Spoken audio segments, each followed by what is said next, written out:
প্রিয় ছাত্রছাত্রী, আমরা ক্ষয়চক্র বা সাইকেল অফ ইরোশন পড়ছি।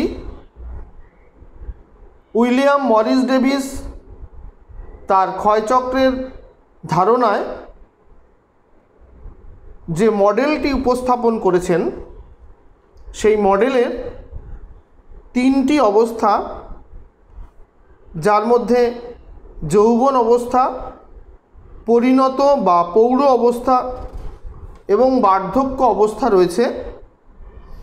যৌবন অবস্থায় যে সকল ভূমিরূপগুলি সৃষ্টি হয় তা আমরা ইতিমধ্যে জেনেছি। আজ আমরা পরিণত বা পৌঢ় অবস্থায় এবং বার্ধক্য অবস্থায় কি কি ভূমিরূপ সৃষ্টি হয় তা জানব। পরিণত বা পৌঢ় অবস্থা শুরু হয় যৌবন অবস্থার শেষে ক্ষয়কার্যের ফলে ভূমিভাগের উত্থিত হওয়ার সময়কার সব চিহ্নই তখন একেবারে মুছে যায়। এই পর্যায়ে ভূমিরূপের কতগুলি বৈশিষ্ট্য সৃষ্টি হয়।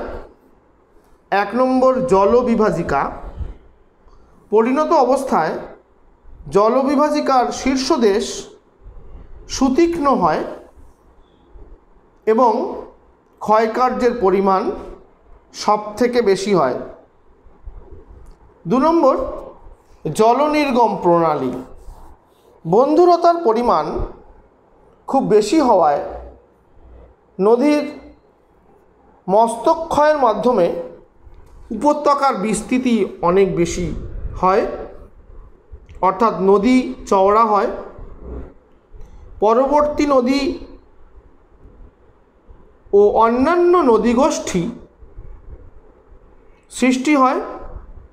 খুব বেশি সংখ্যক নদ নদী এই অবস্থায় দেখতে পাওয়া যায়।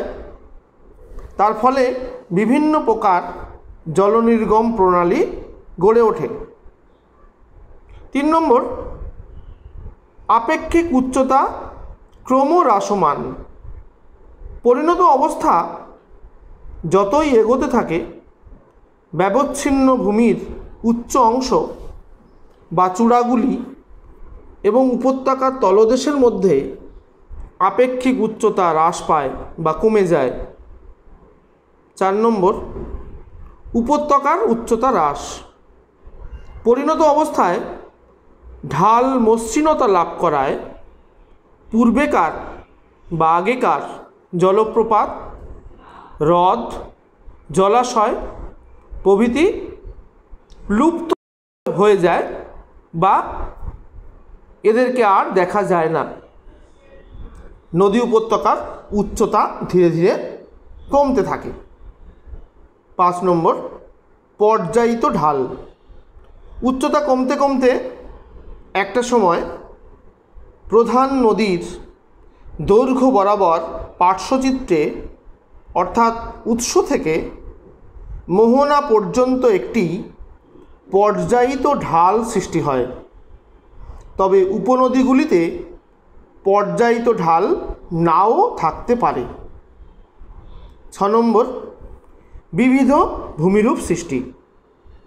আড়াআড়ি পার্শ্বচিত্র অনুসারে নদী উপত্যকার আকৃতি সংকীর্ণ ভি থেকে ক্রমশ প্রশস্ত বা চওড়া ভিতে পরিণত হয়। প্লাবনভূমির প্রশস্ততার জন্য বা চওড়া হওয়ার জন্য নদী বাঁকের বিস্তার বেশি হয়। নদীর মাঝে মাঝে নদীবক্ষে বালুচর ও মগ্নচড়া গঠিত হয়। 7 নম্বর, নদীর সংখ্যা হ্রাস। পরিণত অবস্থায় নদীর নিম্নক্ষয়ের তুলনায় পার্শ্বক্ষয় বাড়তে থাকে। এর ফলে নদীগুলি নিজ অববাহিকা অঞ্চলের বা পার্শ্ববর্তী অববাহিকা অঞ্চলের নদীগুলিকে গ্রাস করে, তাই নদীর সংখ্যা কমে যেতে থাকে। 8 নম্বর, নিম্নক্ষয়ের পরিবর্তে পার্শ্বক্ষয় বৃদ্ধি। পরিণত অবস্থায় নদীগুলির নিম্নক্ষয় পুরোপুরি বন্ধ হয়ে যায়, পরিবর্তে পার্শ্বক্ষয়ের কারণে নদী ও উপত্যকাগুলি ক্রমশ প্রশস্ত বা চওড়া হয়। বার্ধক্য অবস্থা। ডেভিসের ক্ষয়চক্রের শেষ অবস্থা বার্ধক্য অবস্থা। উপত্যকার নিম্নক্ষয় বন্ধ হয়ে যাওয়ার সময় বার্ধক্য অবস্থা শুরু হয়। এই সময়ে নদীর নিম্নক্ষয় বন্ধ হয়ে যায়, শুধুই পার্শ্বক্ষয় চলতে থাকে। জলবিভাজিকাগুলি দ্রুত ক্ষয়প্রাপ্ত হয়ে চরম উচ্চতা হ্রাস পায়। প্রকৃতপক্ষে উত্থিত উচ্চ ভূমিভাগটি একটি প্রায় সমতল ক্ষেত্রে পরিণত হয়। এই অবস্থায় ভূমিরূপের যে বৈশিষ্ট্যগুলি দেখা যায় সেগুলি হল: 1. অগভীর ও প্রশস্ত উপত্যকা। ভূমিভাগের ঢাল কমে যায়, নদী উপত্যকা অগভীর হয় এবং অত্যন্ত প্রশস্ত, অনেকটা চওড়া হয়। পলি সঞ্চয়ের ফলে নদীগর্ভ অগভীর হয়। 2 নম্বর, নদীর সংখ্যা হ্রাস। পরিণত অবস্থার তুলনায় এই পর্যায়ে উপনদীর সংখ্যা অনেক কমে যায়। 3 নম্বর, চওড়া প্লাবনভূমি ও আঁকাবাঁকা গতিপথ।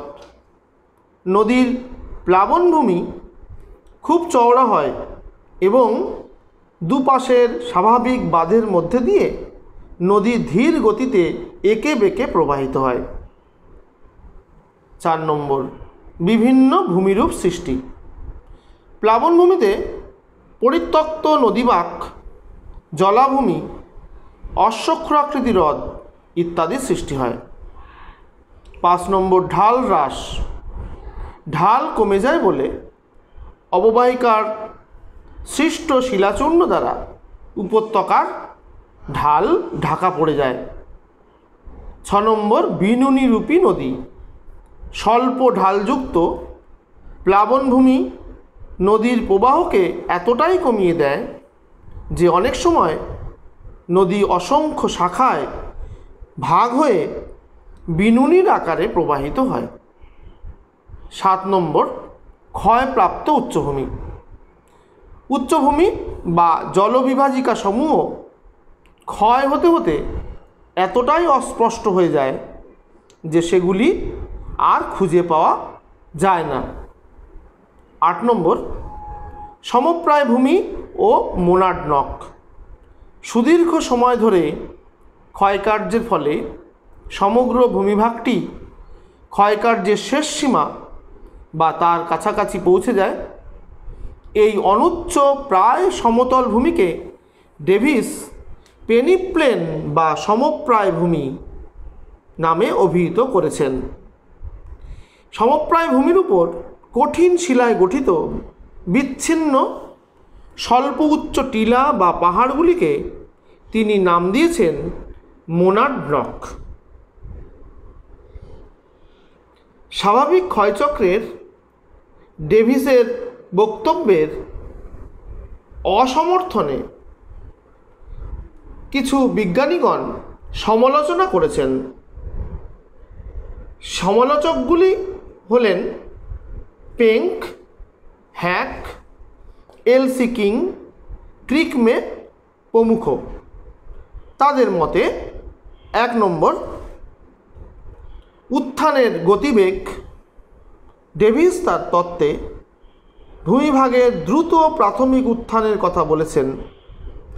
পেঙ্কের মতে ভূমিভাগের প্রাথমিক উত্থান দ্রুত হওয়ায় না।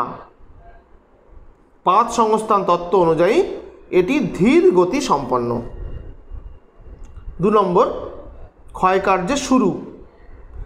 ডেভিসের মতে ভূমির উত্থান পর্ব শেষ হলে ক্ষয়চক্র শুরু হয়, কিন্তু পেঙ্কের মতে ভূমির উত্থান ও তার উপর বিভিন্ন প্রাকৃতিক শক্তি, নদী, বায়ুপ্রবাহ, হিমবাহ সমস্ত ক্ষয়কার্য একই সঙ্গে করে।